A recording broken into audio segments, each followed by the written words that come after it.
What's up gamers, Blvd here. Welcome back to another Roblox video.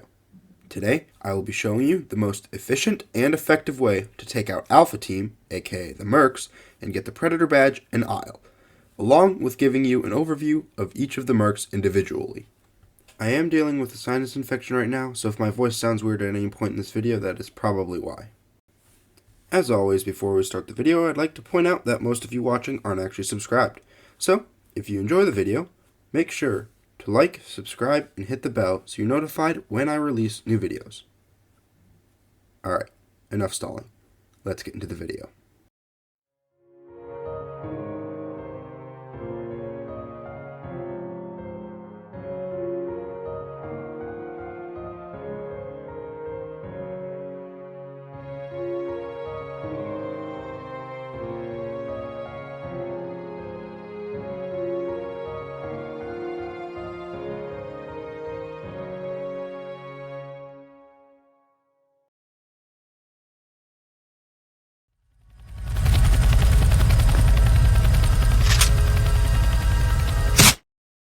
The Mercs, officially called Alpha Team, are a group of 5 NPCs that come to the Isle on day 2. Taking on the Mercs can be a fun challenge. Whether or not you successfully defeat them boils down to these 4 things: weapon choice, location, timing, and precision. If you are not careful with choosing even just one of these things, the chances are that you are probably going to get annihilated by the Mercs. Another factor that plays heavily in succeeding is knowing what you're up against. Knowing what each of the Mercs can do gives you an advantage in combat, since it can allow you to exploit their weaknesses at critical moments, and it can give you something of an order of elimination. So let us start off the video by giving you all of the information you need to know about each individual Merc and the behavior of the group as a whole.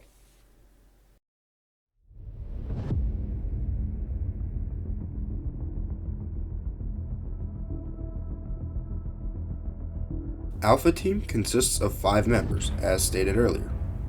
These members are the Commander, the Sniper, the Spotter, the Medic, and last but most certainly, positively not least, the Gunner. They will drop in via helicopter at the beginning of day 2 in the order just given, either at the crash zone or at the lighthouse if you've turned it on. Let us start our overview with the Commander. Carrying a combat shotgun capable of stunning targets and dealing 216 damage per volley, and with his health and armor adding up to a combined total of 320 hit points, this Merc is a formidable foe.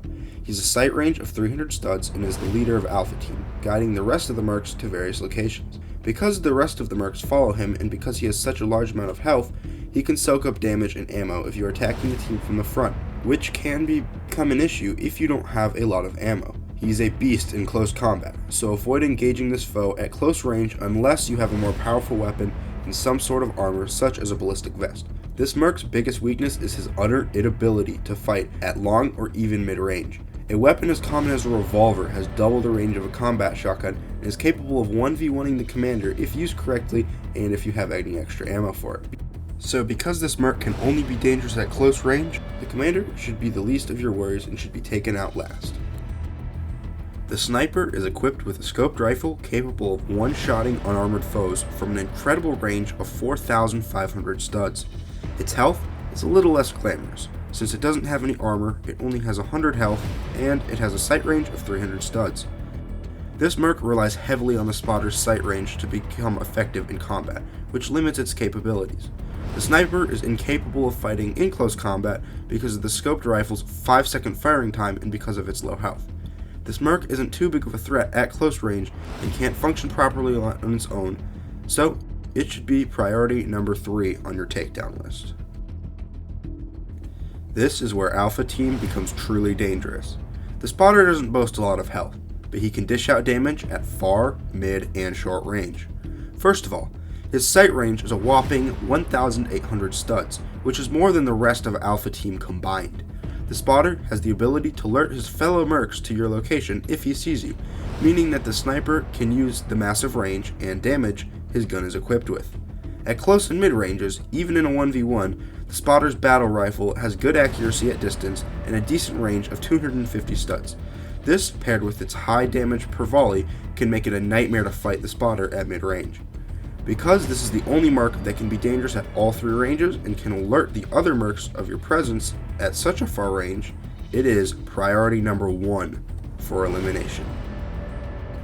The medic can be very annoying if you can't deal a lot of damage quickly. This merc carries a submachine gun, which is only dangerous at close range, and the merc has 100 health. But he has the ability to heal other mercs at a rate of 1 health per second. Now that might not seem fast, but if you deal 99 damage to one of the mercs, it would take the medic less than 2 minutes to fully restore his health. Now, I will point out that the medic cannot repair armor, he can only heal damage. So although he doesn't have a chance at mid to long range, the medic's ability to heal earns its neutralization priority number 2. The gunner is the heavy weapons guy of Alpha Team. His light machine gun has the 2nd highest range of the team, the highest damage per volley, and the 3rd highest damage per shot. Along with this intimidating weapon, he boasts 220 armor points on top of his 100 health. He has the ability to provide cover fire, fight at mid and close range, and soak up damage and ammo. These characteristics make his only weakness fighting at long ranges, but even then it takes 4 shots with the scoped rifle to take him down. Despite all of these feats, he should only be number 4 on your priority list. Why? Let me illustrate it this way. Using 4 scoped rifle ammo, you could either eliminate the spotter, the sniper, and the medic, and then deal 100 damage to the gunner. Or, you could eliminate the gunner. The first option gives you an extra scoped rifle, a submachine gun, and a battle rifle, which is more accurate than the light machine gun. Whereas, if you chose the second option, you would still have to deal with the spotter's sight range along with the sniper's gun range and the medic's healing ability. So it is easier to take out targets with lower health first and then go for the gunner. Now that we have gotten that out of the way, let us move on to the most efficient and effective way to get the Predator badge.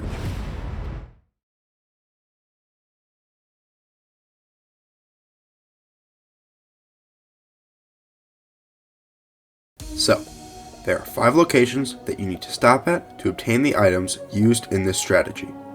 Those locations are, in order, the Watchtower overlooking the Grand Lake, the Observatory at the south tip of the isle, the generators near the observatory, although that step is optional, the shallows full of stone pillars next to the generators, and finally, Spider's Perch in the area surrounding the impact zone. When you spawn into the game, the first location you want to get to is the Watchtower overlooking the Grand Lake. To get to it, head straight away from the boat into the forest. Passing through the stone rings or passing them on your right is a good sign that you're on the right track.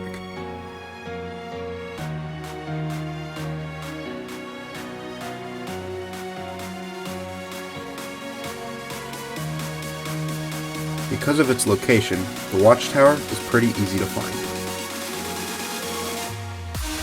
Once there, climb up and grab both the walkie-talkie and the scoped rifle. The walkie-talkie isn't required, but it can be used to pinpoint Stan's location if you do not know where he already is. From the Watchtower, head to the observatory to grab some heat vision goggles. I usually swim past the crashed plane just in case there is an ammo crate or a strange drink nearby. In this run, there just happened to be an ammo crate. Once on the other shore, head up the hill to the observatory. The only thing that you'll need from inside are the heat vision goggles, so there's no need to power it.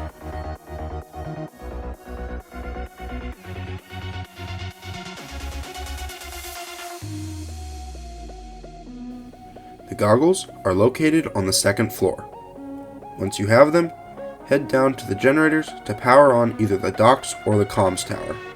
Like I said earlier, this step is optional, although I recommend powering on the docks if you're planning on attempting the true champion. Once you get to the generators, head into the small building on the right and take the fuse from the desk by touching it. Put the fuse into the control panel and power up the generators by flipping the switch on the control panel. I decided to power on the docks in this run. If you didn't put the fuse in the correct location, you can move it by clicking or tapping on it and then clicking or tapping on the spot that you wish to put it in. I used my ammo crate here as well, to shed some weight. Make sure you have the scoped rifle in your inventory when opening it. You'll need at least 2 scoped rifle ammo boxes for this strategy. But if you don't have an ammo crate by this point, which you most likely don't, and if you want a strange drink, which I highly suggest, then head into the water next to the generators. There's usually plenty of underwater loot in and around the stone pillars.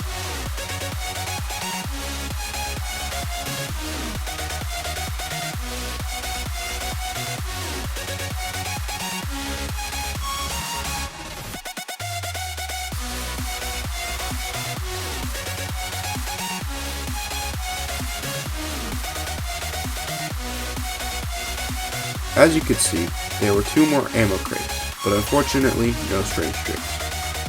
From the generator shore, head back to Spider's Perch next to the impact zone.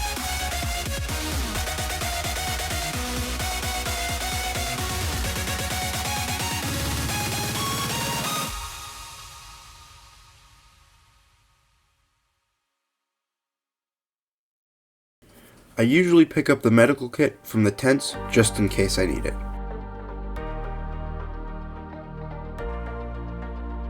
Once on top of the rock, deposit all of your current gear there and then search below Spider's Perch, around the boat, and in the cove for more gear before nightfall. I immediately found a strange drink under Spider's Perch, showing that it can pay off to search these areas. The cove is another good place to go to, since it too can spawn underwater loot and has a guaranteed ballistic vest spawn.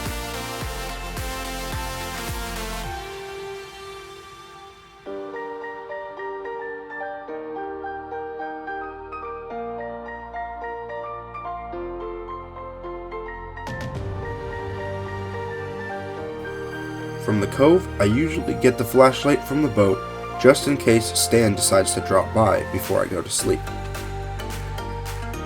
Once you've explored and looted the surrounding area, head back up to Spider's Perch to prepare.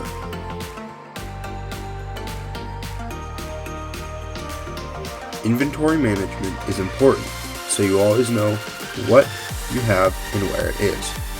I put the scoped rifle in my number 1 inventory spot, the scoped rifle ammo in number 2, the strange drink in number 3, the heat vision goggles in number 4, and the flashlight in number 5. You can use this order, or you can choose a different one, but it can be crucial to know where certain items are in your inventory, especially if you're on PC and using the number hotkeys. Now, all we have to do is wait. If you want, you can drink the strange drink before you fall asleep, in case Stan attacks you. But you shouldn't need to if he hasn't been bothering you.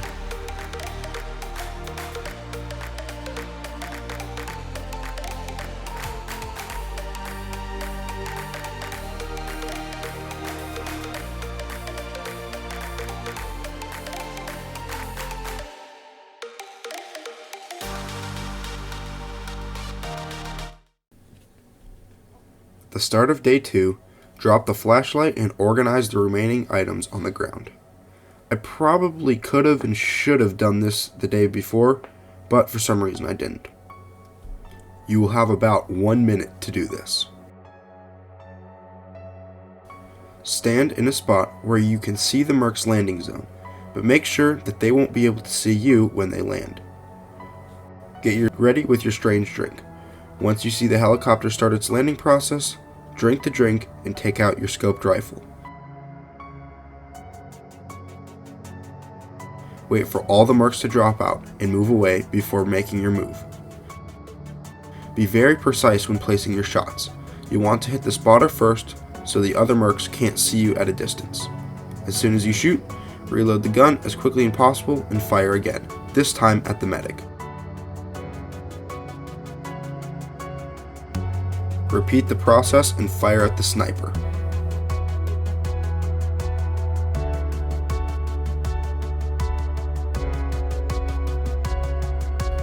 If the remaining mercs start moving into the forest, use the heat vision goggles. I should have gone for the gunner before the commander here, but I just started blasting at whichever one I wanted to.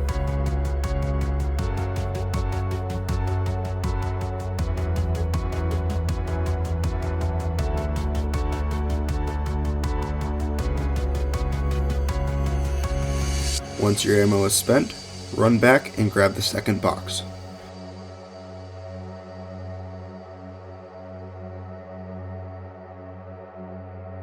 Use a second swig of the strange drink if you still have 2 uses left, to catch up to the remaining mercs.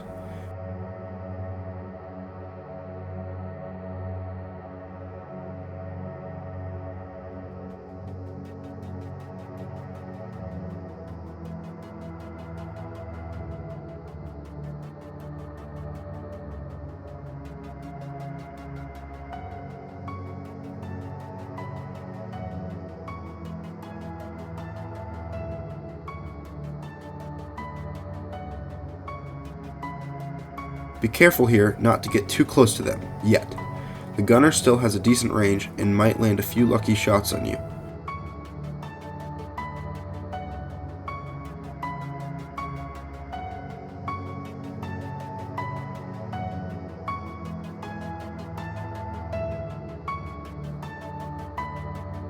Don't take any risky shots that might miss. You can take your time and wait for them to come into the open.